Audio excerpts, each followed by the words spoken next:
We've been doing job approval ratings for SEC coaches. I did 4 of them the other day. We'll just back it down to 3 tonight. One of them's the easiest one in the world, but it's not the one I'm going to start with. The one I'm going to start with is a man by the name of Brent Venables. He is entering his 5th year at the University of Oklahoma, and he has gone 6-7, 10-3, 6-7, 10-3. Some would say a pattern is emerging. I'm going to have to see a 6-7 this year as evidence. They are hoping for something way better than 6-7, obviously. They made the college football playoff last year. That's awesome. I think that gets Brent Venables a B. I leaned B+, somewhere between B and B+. That's where I am. That's where I think Oklahoma fans are on Brent Venables. Now, it's not because they made the playoff last year. That's amazing. That's awesome. They hosted a home playoff game. They also gave up a 17-0 lead, which just goes to show you no lead safe in the playoff, as Mimo always said. Where was the run game is the question. You would think there are 2 things you could take for granted when you hire Brent Venables. One of them, it turns out you can. Defense is going to be good. Normally, right there along with that, arm in arm with a good defense is normally a good, solid, dependable ground game at least. Doesn't have to be top 10, but man, they were outside the top 115 or 110 last year, 113th exactly in rush yards per game last year. Abysmal. And as a result, they couldn't control games. And they got beat by a team that also couldn't run the ball, and then they themselves got splattered in the next round. But you're thinking a 17-point lead at home at night in the playoffs, it just leaves a bad taste in the mouth. And so, yes, defense has gone from being non-existent there under Lincoln to being a strength. And that's great, and that's a welcome return of one of the bedrock pillars of the identity of Oklahoma football over the years. Now can they put a string of seasons together? Last year's a good start, very good start. 10-win season's great. Can you win 9 or 10 again this year? Does it have to dip back down? Doesn't have to. It's a tough schedule, really tough schedule. There are several scenarios this year where Oklahoma is one of the 12 best teams in the country and they go 8-4 because they just lose some close games. That really could happen. So I think Brent Venables is sitting at a B right now. Now, that team they played in the playoffs last year was Alabama. That's next up. Kalen DeBoer at Alabama, I would say would grade out right at a B in the job approval market right now. And I think that there is something happening that would make some of the public think that he's lower than that. That's not real. So you have a fringe minority, a vocal minority, if you will, in any fan base. The Alabama fan base is a little different.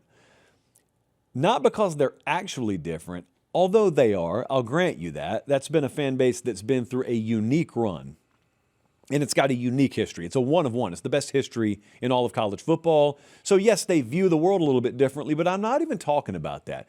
I'm talking about the way the Alabama fan base is covered.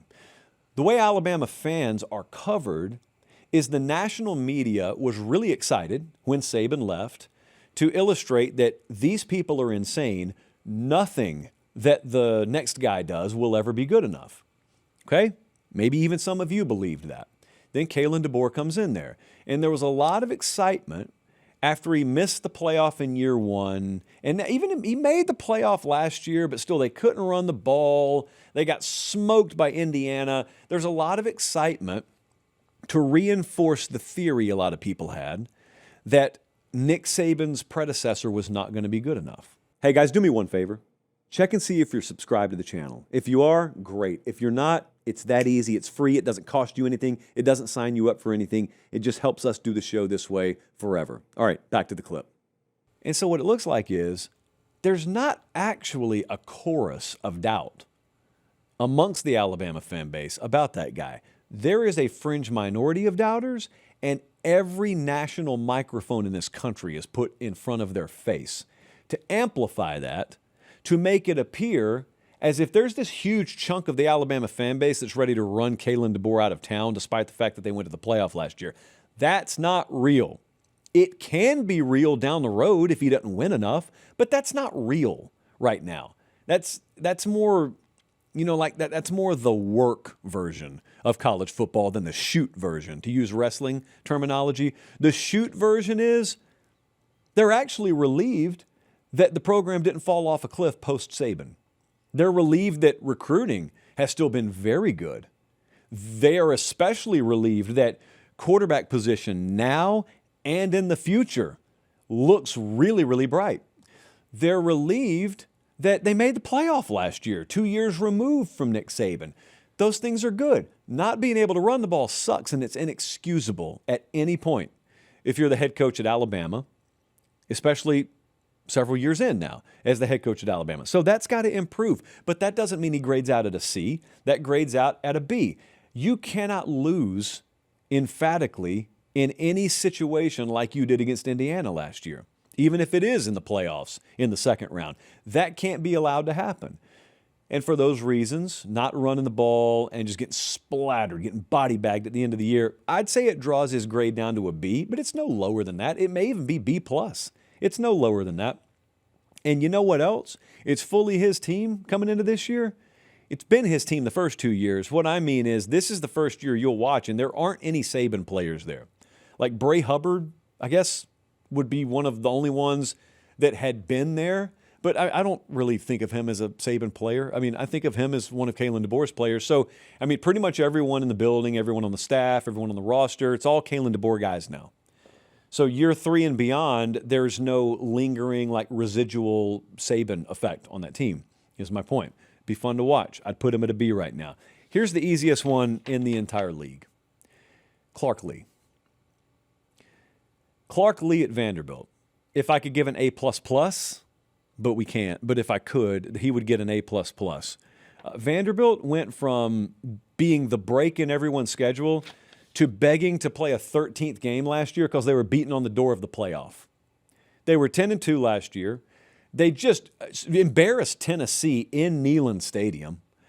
And they're sitting there now having had a Heisman finalist at quarterback, and he leaves, and, oh, man, things are going to fall off the cliff, right? No, they got one of, if not the top quarterbacks in the country this cycle. He may have to start as a true freshman. That's the way it is sometimes, in the words of Bruce Hornsby.